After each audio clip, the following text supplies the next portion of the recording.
हम एक ऐसे बिहार में रहते हैं जहां पे इलेक्शन का टाइम आता है तो दलित लोग भैया बाबू न जाने क्या क्या बन जाते हैं।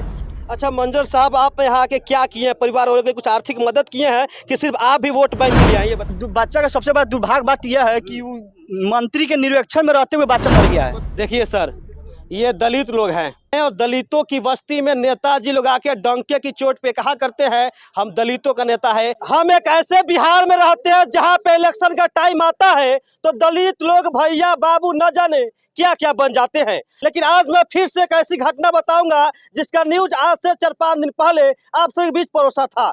जी हाँ, मैं मौजूद हूँ पूर्वी चंपारण जिले के दरपा थाना क्षेत्र के भथलैया गांव में, जहां पे गैस ब्लास्ट होने के कारण एक ही परिवार के 8 लोग झुलस गए थे, जिनमें से 3 लोगों की जान चली गई है। जी हाँ, 1-2 दिन के बाद गैप करके बारी बारी लोग अपनी जान गंवा रहे हैं। इसी कड़ी में कल एक शव इस गांव में आया है। गांव में शव आने के बाद पूरे गांव में हड़कंप मच गया है और परिवार वालों से मिलने यहाँ पे बहुत सारे नेतागण आए हुए हैं और यहाँ पे बीडीओ साहब भी आए हुए हैं। हालांकि सबसे बड़ी बात बता दें कि छावड़ा दानों के सीओ साहब शायद नहीं आए हैं क्योंकि उनको निलंबित किया गया है। और जानते हैं क्यों? क्योंकि वो दाखिल खारिज के लिए अवैध वसूली कर रहे थे। शायद इन्हीं कारण से सीओ साहब यानी अंचलाधिकारी को निलंबित किया गया है। और वो क्यों? क्योंकि वो लोग अवैध तरीका से वसूली कर रहे थे। हम ऐसे बिहार में है जहां ऊपर से नीचे तक सारा का सारा करप्ट है। वोट के टाइम में नेता मंत्री विधायक को दिखाई देता है कि चलेंगे दलितों के बस्ती में, दलितों के बीच जाएंगे, कहेंगे दलित का नेता है, दलित के लिए आवाज बनते हैं। लेकिन वही दलित के साथ ऐसे घटना घटता है और वो लोग चुप्पी साध देते हैं। बात करें यहाँ के बगल में ही यहाँ का जो स्थानीय विधायक है, जो बिहार सरकार में विधि मंत्री बन के बैठे हुए हैं, डॉक्टर शमीम साहब, वो अभी शायद परिवार वालों से मिलने तक भी नहीं आया है। हालांकि इनसे बात करें बताएं कि बाद में कहीं मिलने आए होंगे, लेकिन जिस दिन मैं आया था, जिस दिन घटना हुआ था, उस दिन तक शमीम साहब मिलने नहीं आए थे। उनका घर यहाँ से मात्र 4 से 5 किलोमीटर दूर है। आइए मैं तमाम लोगों से बात करते हुए बताएंगे। सर पहले फोकस कीजिएगा, यह है पीके यानी प्रशांत किशोर के जन सुराज के भावी बेतिया के लोकसभा प्रत्याशी डॉक्टर मंजर नसीम साहब। इनसे बात करके ये यहाँ आए हैं तो आने के बाद परिवार वालों को क्या सांत्वना दिए हैं, इनके तरफ से क्या कुछ हेल्प हुआ है कि सिर्फ वोट बैंक की राजनीति करने ये भी चले आए हैं। सबसे पहले सर, जब यहाँ आए हुए हैं उसके आगे परिवार वालों को क्या क्या किया? मैंने तो जब यहाँ आया तो देखा कि रास्ता जाम किया हुआ है, एक शव रखा हुआ है वहाँ पे और सब लोग भीड़ लगा के हैं। तो पहली बात मैंने समझने का प्रयास किया है कि हुआ क्या है। तो जो गैस ब्लास्ट हुआ उसके कारण जो इंजर्ड लोग हुए उनका समुचित समय पे सही इलाज नहीं हुआ है, ये परिजन का कहना है। और जिसकी वजह से मृत्यु एक के बाद दूसरे की होती चली जा रही है। और जो अभी इंजर्ड वहाँ है भर्ती, एक तो मेरे पास इलाजरत है, एक दिल्ली में, उसके इलाज के लिए भी कोई शासन या प्रशासन के प्रतिनिधि या नेता जिनको इन्होंने वोट देकर चुना था वो भी अभी तक नहीं गए देखने। और ये बड़े दुर्भाग्य की बात है। और इस मतलब घड़ी में, इस तरह के संकट की घड़ी में ये फर्ज बनता है जनप्रतिनिधि का कि उसका हाल दरियाफ्त करे और जो भी व्यवस्था संसाधन उसके पास है उससे समुचित प्रयास करे कि कम से कम जान बचाई जा सके। और यदि उसके दुर्घटना में मृत्यु हो गई तो उसका समुचित, उसका जो कंपनसेशन है उसका भुगतान शीघ्र होना चाहिए, अविलंब होना चाहिए। मैं यही इधर आओ, मैं यही अभी बैठे हैं वीडियो साहब हमारे सामने, मैं इनसे ये आग्रह कर रहा हूँ कि ये अभी कल प्रभार संभाले हैं, पदभार में दूसरा कोई था, तो अब ये शीघ्र, अति शीघ्र, अविलंब इसके जो मुआवजा राशि है उसका भुगतान कराएं। मैं इनसे आश्वासन चाहता हूं।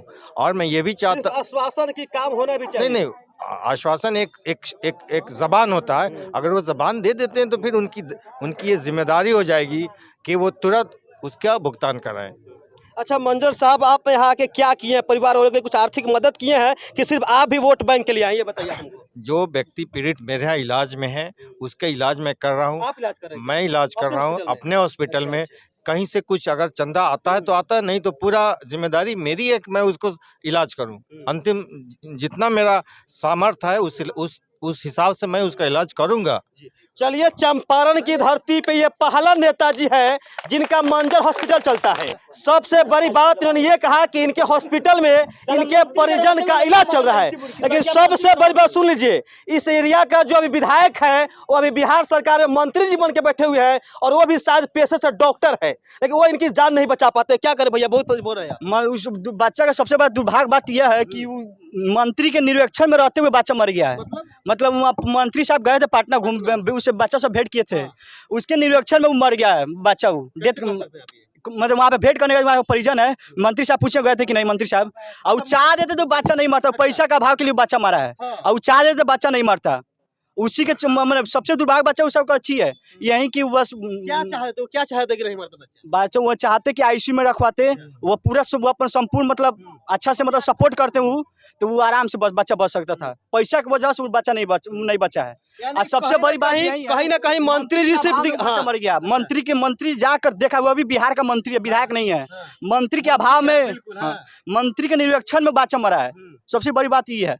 हाँ, देखिए भाई, क्या पूरा आरोप यहाँ पे विधि मंत्री शमीम साहब पे है कि वो जो है उस बच्चे से मिलने जाते हैं और सिर्फ दिखावा के लिए।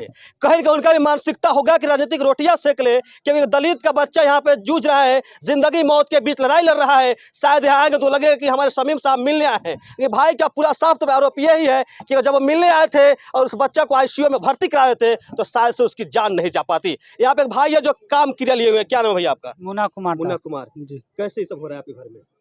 बहुत दुख की बात है कि बहुत उसके बाद ये होने के बाद भी बहुत लापरवाही हो रहा है मेरे साथ। मेरा भाई की भी जान चल गया लापरवाही के चलते। अगर मेरे पास पैसा भी रहता तो मेरा भाई की जान बच सकता है। वहाँ पर मंत्री जी गए थे भेंट करने, मेरा भाई से भेंट किए, उसके बाद निरीक्षण में उसको व्यवस्था सही से नहीं हुआ तो मेरा भाई का जान चल लेता। और मेरे पास पैसा रहता तो उसको हम सही जगह पर रह कर उसको व्यवस्था में करके उसको जान बचा सकते हैं। आपके परिवार वाले पैसे के भाव में उन लोगों की जान चले। जी सर। मंत्री जी सिर्फ गए और दिखावा के लिए मिल के चले ICU वगैरह उसको कोई व्यवस्था नहीं की है। अच्छा, इलेक्शन के टाइम में मंत्री जी गांव में आते कि नहीं आते? आते हैं। क्या बोलते हैं? बोलते हैं कि भैया हमें कोई भी बोल कर कहता है कि वोट दीजिए, हम ये करेंगे वो करेंगे, ये सब चीज़ की व्यवस्था करेंगे, हर चीज़ करेंगे, तुमको हर चीज़ की सुविधा करेंगे। अब कह कर मेरा कुछ नहीं कर पाता है। देखिए सर, ये दलित लोग हैं और सर BA तक ले पढ़ाई की है, अभी तक ले कुछ मेरे कोई सुनवाई नहीं है। कोई काम अभी तक तलाश करे, कोई काम सही से नहीं मिल रहा है। तो देखिए यहाँ पे ये लोग दलित लोग हैं और दलितों की बस्ती में नेताजी लोग आके डंके की चोट पे कहा करते हैं हम दलितों का नेता है, दलितों के लिए खड़ा उतरेंगे, दलितों के दुख सुख में हम साझेदारी करेंगे, हिस्सेदारी करेंगे। लेकिन आज देखिए एक दलित के परिवार का बारी बारी करके सभी लोग एक के बाद एक अपनी जान गंवाते चले जा रहे हैं, लेकिन इनसे मिलने तक भी नेताजी और मंत्री जी नहीं आ रहे हैं। वही लोग रहे हैं जो अभी नेता मतलब वो लोग रोलिंग पार्टी में नहीं है, वो लोग जीते हुए नहीं है, वो लोग मिलने आ रहे हैं।